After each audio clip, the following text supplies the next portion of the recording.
ನಮಸ್ಕಾರ ಸ್ನೇಹಿತರೆ, PB ಮೀಡಿಯಾಗೆ ಸ್ವಾಗತ ಸುಸ್ವಾಗತ. ಸ್ನೇಹಿತರೆ, ನೀವಿನ್ನೂ ನಮ್ಮ ಚಾನಲ್ನ ಸಬ್ಸ್ಕ್ರೈಬ್ ಮಾಡ್ಕೊಂಡಿಲ್ಲ ಅಂದರೆ ಈಗಲೇ ಸಬ್ಸ್ಕ್ರೈಬ್ ಮಾಡ್ಕೊಳ್ಳಿ ಮತ್ತು ಪಕ್ಕದಲ್ಲಿರೋ ಬೆಲ್ ಐಕನ್ನ ಕ್ಲಿಕ್ ಮಾಡಿ ನೋಟಿಫಿಕೇಷನ್ ಆನ್ ಮಾಡಿ. ಸ್ನೇಹಿತರೆ, ವಿಡಿಯೋನ ಆದಷ್ಟು ಕೊನೆ ತನಕ ನೋಡಿ, ಸ್ಕಿಪ್ ಮಾಡ್ತಾ ನೋಡ್ತು ಅಂದರೆ ಅರ್ಧಂಬರ್ಧ ಇನ್ಫಾರ್ಮೇಷನ್ ಅರ್ಥ ಆಗುತ್ತೆ ಅಂತ ಹೇಳ್ತಾ ಇವತ್ತಿನ ಒಂದು ವಿಡಿಯೋದಲ್ಲಿ ಏನೆಂದರೆ ಸ್ನೇಹಿತರೆ, ಗ್ರಾಮೀಣಾಭಿವೃದ್ಧಿ ಮತ್ತು ಪಂಚಾಯತ್ ರಾಜ್ ಇಲಾಖೆಯಿಂದ ಪಂಚಾಯತ್ ಅಭಿವೃದ್ಧಿ ಅಧಿಕಾರಿ ಅಂದರೆ PDO ಹುದ್ದೆಗಳ ಭರ್ತಿಗೆ ಅರ್ಹ ಹಾಗೂ ಅಸತ್ತ ಅಭ್ಯರ್ಥಿಗಳಿಂದ ಅರ್ಜಿಗಳನ್ನು ಆಹ್ವಾನಿಸಲಾಗಿದೆ. ಸ್ನೇಹಿತರೆ, ಹುದ್ದೆಗಳಿಗೆ ಭರ್ತಿಗೆ ಸಂಬಂಧಿಸಿದಂತೆ ಹುದ್ದೆಗಳ ಸಂಖ್ಯೆ ಎಷ್ಟಿರುತ್ತೆ, ಕರ್ತವ್ಯ ಸ್ಥಳ ಯಾವುದು, ಶೈಕ್ಷಣಿಕ ಅರ್ಹತೆ ಏನು, ವೇತನ ಎಷ್ಟಿರುತ್ತೆ, ಅರ್ಜಿ ಶುಲ್ಕ ಎಷ್ಟಿರುತ್ತೆ ಅನ್ನೋದ್ರ ಬಗ್ಗೆ ಇವತ್ತಿನ ಒಂದು ವಿಡಿಯೋದಲ್ಲಿ ತಿಳ್ಕೊಳ್ತಾ ಹೋಗ್ತೀರಾ ಸ್ನೇಹಿತರೆ. ಅದರಿಂದ ವಿಡಿಯೋನ ಕೊನೆ ತನಕ ನೋಡಿ.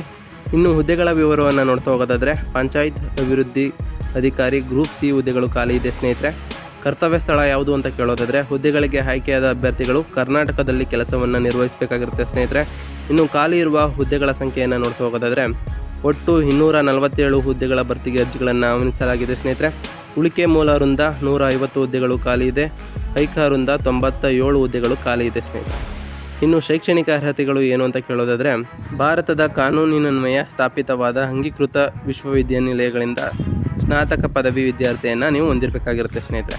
ಇನ್ನು ವೇತನ ಶ್ರೇಣಿ ಬಗ್ಗೆ ಮಾತಾಡುವಂಥ ಹೋಗೋದಾದರೆ, ಆಯ್ಕೆಯಾದ ಅಭ್ಯರ್ಥಿಗಳಿಗೆ ಮಾಸಿಕವಾಗಿ 37,900ರಿಂದ 70,850 ವೇತನ ಶ್ರೇಣಿಯನ್ನು ನೀಡಲಾಗುತ್ತೆ ಎಂದು ತಿಳಿಸಿದ್ದಾರೆ ಸ್ನೇಹಿತರೆ.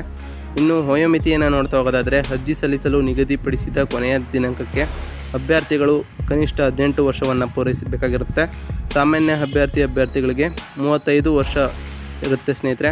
ಪ್ರವರ್ಗ 2A, 2B, 3A, 3B ಅಭ್ಯರ್ಥಿಗಳಿಗೆ ಗರಿಷ್ಠ 38 ವರ್ಷಗಳಿರುತ್ತೆ ಸ್ನೇಹಿತರೆ. ಇನ್ನು ಪರಿಶಿಷ್ಟ ಜಾತಿ, ಪರಿಶಿಷ್ಟ ಪಂಗಡ, ಪ್ರವರ್ಗ 1 ಅಭ್ಯರ್ಥಿಗಳಿಗೆ ಗರಿಷ್ಠ 40 ವರ್ಷಗಳು ಇರುತ್ತೆ ಸ್ನೇಹಿತರೆ. ಇನ್ನು ಆಯ್ಕೆ ವಿಧಾನ ಹೇಗಿರುತ್ತೆ ಅಂತ ನೋಡೋದಾದರೆ, ಸ್ಪರ್ಧಾತ್ಮಕ ಪರೀಕ್ಷೆಯನ್ನು ನಡೆಸಿ ಅಭ್ಯರ್ಥಿಗಳನ್ನು ಈ ಹುದ್ದೆಗಳಿಗೆ ಆಯ್ಕೆ ಮಾಡಲಾಗುತ್ತೆ ಸ್ನೇಹಿತರೆ.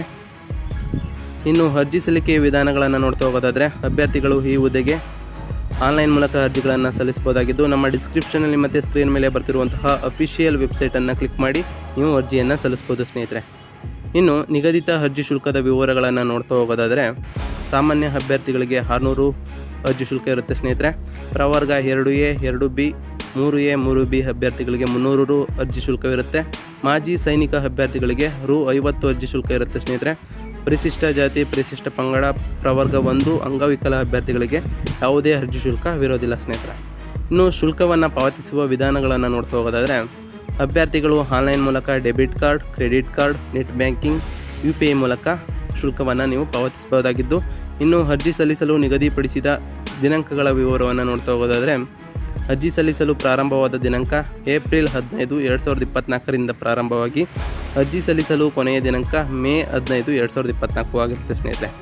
ಆದಷ್ಟು ಬೇಗ ಅರ್ಜಿಯನ್ನು ಸಲ್ಲಿಸಿ ಅಂತ ಹೇಳ್ತಾ ಇವತ್ತಿನ ಒಂದು ವಿಡಿಯೋನ ಮುಗಿಸ್ತಿದ್ದೀನಿ ಸ್ನೇಹಿತರೆ. ಸಿಗ್ತೀನಿ ಮತ್ತೊಂದು ವಿಡಿಯೋದಲ್ಲಿ. Thank you for watching.